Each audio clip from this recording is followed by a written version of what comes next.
So after praying and researching, we felt led to go with the organization RMI, which stands for Reciprocal Ministries International.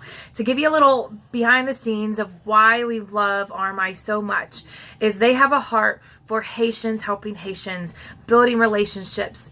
And so we love that they take a church from America and they pair it with the church in Haiti and they become sister churches.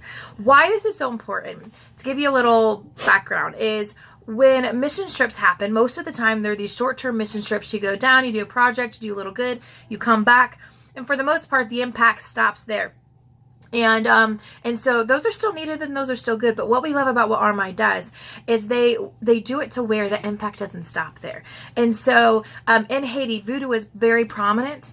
And so they also mix it with Catholicism. So if you have a whole bunch of baby Christians that come to know the Lord through these short-term mission trips, but then they have no one to disciple them or follow up with them or help them grow in Christ after these teams leave, then you have a bunch of confused baby Christians that start to mix voodoo, Catholicism, and Christianity all together, which is not a good combination.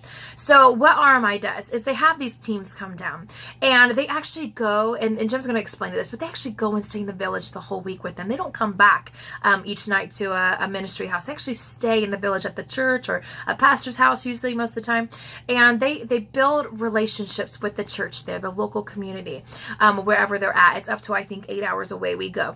And so during the week, they might have a project. They might do special things like that, but their main focus is building relationships, empowering and connecting with the church there and the people there to disciple and train them and have different meetings and different celebrations and get-togethers and just getting to know them to that where once they leave and they go back home, that Haitian church is equipped to then disciple anybody that came to know the Lord or further share the gospel with people and just take care of their community, because helping Haitians for the long-term stability of Haiti is so much better than people from America or other countries always coming in trying to rescue them, because that's not the answer. And so Jim will go into more detail with what he's specifically going to do down there that gives you more of a sneak peek into what he's going to do. So one of my main jobs is to take these churches, sister churches, and take them to go visit their sister church in Haiti. And, honestly, like April mentioned, we stay in the village with this sister church. So, hey, some of them I know we have to get on a boat to go get to. Some of them we actually have to hike because you can't get there by car. So when we say we stay there, we literally stay there. And while we're there, my job will just, again, helping the relationship between these two churches. I know some of the main things that we're going to be doing is like leadership meetings and pastors meetings, deacons meetings. And with me learning Creole, I know I'll be helping translate some of that too. And it's all about relationship building. So some of the other things we'll do during the week, if we're not doing any kind of building project, ladies tea, I know is a big thing that the ladies get together and it's just a ladies only event. And so, I'll be helping kind of facilitate that as well. And one of the ministries I'm really looking forward to doing is the door to door in the village. And, here I know we don't, that was more of a 80s, 90s kind of a thing. But Haiti, it being a warmer culture than ours, this is a big deal where people from America will go and go door to door and say, how can I pray for you? How can we help? And, these people really know that it's not just, we're just saying it, but we're actually there to find out what we can pray for them, because we know the power of prayer. Some of the other things I'll be helping with is outdoor services. Some people might not feel like Sunday morning church is a place for them in this village. And so they'll kind of have like a lower key outdoor service. People can come in and out, but yeah. But it always brings people in. Exactly. But, it's just to help people feel more invited and more comfortable attending church, if you will. Another thing I'll be helping with is water filtration systems. That's one of the big projects RMI does as well.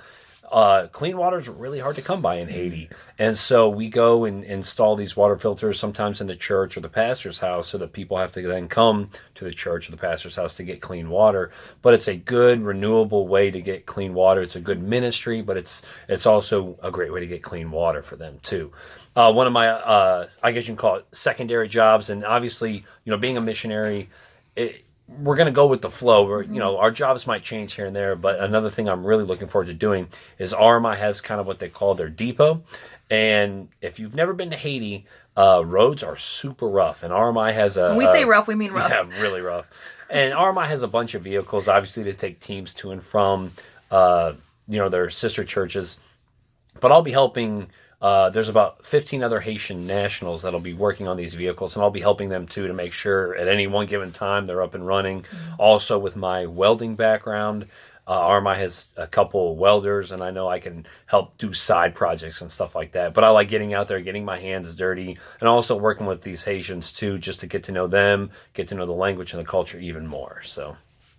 One of the ththings that I might have a chance to get help with, which I'm really excited for, is they have a really huge program called Hope for Kids program, and they shared with me the need of it's a big program. It's a bigger undertaking, and they already have so many amazing people on it, and so I would have the privilege of just joining this awesome team to help them. And what it is if you don't know, in Haiti, the school system is not a public free system, and it is private. You have to pay to go. Most of them can't afford to go. Therefore, usually the only way that they can go to school is if they are sponsored. So we have this amazing program that helps kids get sponsored so they can go to school. And not only do they get to go to school, but they get uniforms, they get the supplies, they even get emergency medical care if it's needed. And so they have correspondence with their sponsor, the people that is sponsoring them. And another great thing is the hot lunch program that they have. There's I want to say over 9,000 kids that are serviced in these schools.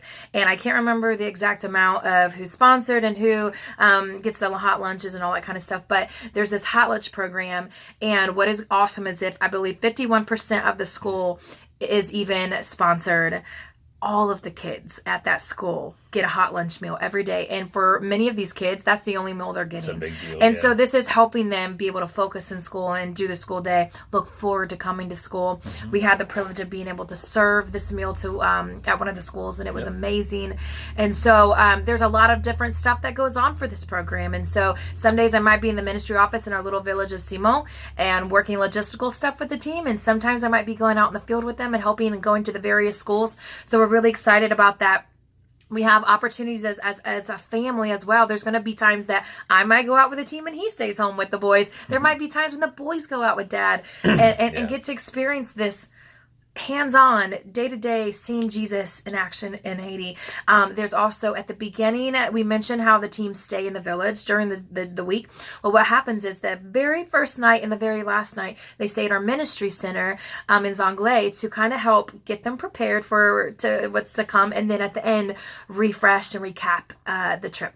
And so when that's happening, the missionary families kind of take turns to serve them and take care of the teams there at the ministry center. So that will give our boys a chance as well to serve and to get to know these people. And we're so excited to see what God is going to do while we're there to show our boys